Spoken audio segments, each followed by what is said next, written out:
सारे इंसान एक वसी मैदान में जमा किए जाएंगे जिसे मैदान हशर कहा जाता है। सारी मखलूक को एक सुर्खी माइल सफेद जमीन पर इकट्ठा किया जाएगा। रब्बे दो जहां इस जमीन को चमड़े की तरह फैला देगा और वो जमीन आज की मारूफ जमीन की तरह नहीं होगी, बल्कि अल्लाह ताला इस जमीन को दूसरी जमीन से तब्दील कर देगा।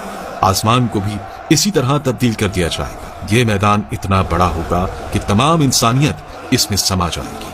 ये मैदान बिल्कुल हमवार होगा, कोई पहाड़, कोई गढ़ा, कोई बुलंदी नहीं। कयामत के दिन हर मरहला पिछले से ज्यादा हैबतनाक और खौफनाक होगा। इसके बाद सूरज सर के ऊपर आ जाएगा।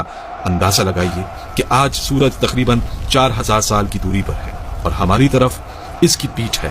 कयामत के दिन सूरज सिर्फ 1 मील के फासले पर होगा और इसका मुंह हमारी तरफ होगा। क्या हाल होगा।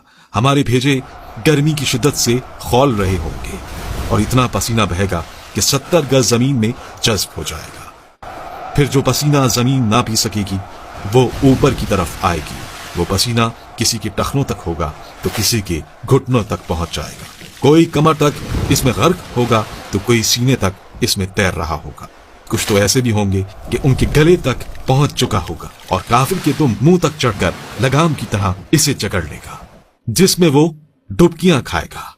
ये सब कुछ डिपेंड करेगा हमारे अमाल पर। अब लोगों के साथ उनके अमाल के हिसाब से मामला किया जाएगा। सजा या जजा अमाल को देख कर दी जाएगी। इस दिन किसी चीज का कोई साया नहीं होगा, लेकिन कुछ अहले ईमान ऐसे भी होंगे कि उन्हें अल्लाह रब्बुल इज्जत अपने अर्श के साए में रखेगा। इस गर्मी की हालत में प्यास की क्या कैफियत होगी। हाल ये होगा कि जबानें सूख कर काटा हो जाएंगी। कुछ तो जबानें मुंह से बाहर निकल आएंगी। दिल मुंह को आए होंगे। लोग अपने अपने गुनाहों के मुताबिक अजाब में होंगे। इस दिन कोई किसी का हाल पूछने वाला ना होगा। बड़े मजबूत और गहरे रिश्ते इस दिन अपनी वक़्त खो देंगे। रिश्तेदारियां और ताल्लुकदारियां किसी काम नहीं आएंगी। यहाँ तक कि सगे रिश्तेदार जो दुनिया में एक दूसरे को देखकर जीते थे, इस दिन एक दूसरे से जान छुड़ाएंगे। भाई भाई से भागेगा, माँ औलाद से पीछा छुड़ाएगी तो औलाद माँ से दौड़ेगी। बाप बच्चों से बेजार होगा तो बच्चे बाप से भागेंगे। बीवी शौहर से भागेगी तो शौहर बीवी से भागेगा। आखिरकार कोई किसी की मदद करने को तैयार ना होगा। हर जान नफसी नफसी पुकारेगी। हर शख्स सिर्फ अपनी ही फिक्र में होगा। किसी दूसरे से इसे कोई सरोकार ना होगा। ये मुसीबतें चल ही रही होंगी कि जहन्नुम को लाया जाएगा।